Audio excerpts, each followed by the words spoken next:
North Korea wants the world to see this as its Waikiki, miles of white sand, brand new hotels, but one big difference, it's nearly empty. So far, no Western or Chinese tourists are allowed here. Just a handful of Russians, including Daria Zhukova and her friend. There were no other foreigners apart from us. 15 people, she says. They were in the first group of foreigners allowed to visit the Wonsan Kalma Beach Resort on North Korea's east coast. Strict COVID rules still apply. North Korea, always isolated, has yet to truly reopen.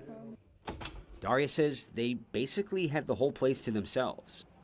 The resort is divided into domestic and international zones. Russian tourists are not allowed to mingle with everyday North Koreans, essentially keeping the foreigners in a bubble.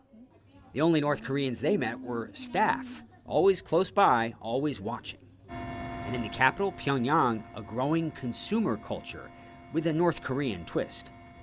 A posh cafe serving $8 mochas, the layout and logo just like Starbucks Reserve. A furniture store staged almost like IKEA, with nearly identical products. It doesn't get more American than French fries and milkshakes. I remember eating at a fast food place in Pyongyang, the packaging a lot like McDonald's, minus the golden arch. I also visited their version of the Apple Store, smartphones selling for hundreds of dollars. People wouldn't expect to see this kind of thing here in North Korea.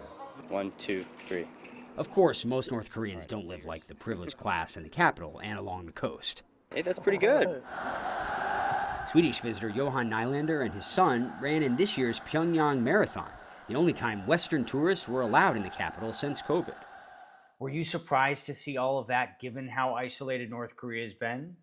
Oh man, when you go to North Korea, you will be surprised by so many things. I was surprised by the amount of Western brands, that mobile phones are everywhere. He says these days, mobile payments with QR codes are standard in a nation cut off from international banking. North Korean leader Kim Jong-un wants his country to appear world-class, open for business. But for almost all outsiders, the doors remain bolted shut. Tourism is one of the few sectors in North Korea not targeted by UN sanctions. Observers say Kim sees it as a lifeline, a way to bring in foreign currency while polishing the country's international image. The Wonsan Kalma project in particular has been touted as a symbol of progress, even floated by some as a potential venue for future summits, perhaps even with the U.S. President Donald Trump. Will Ripley, CNN, Taipei.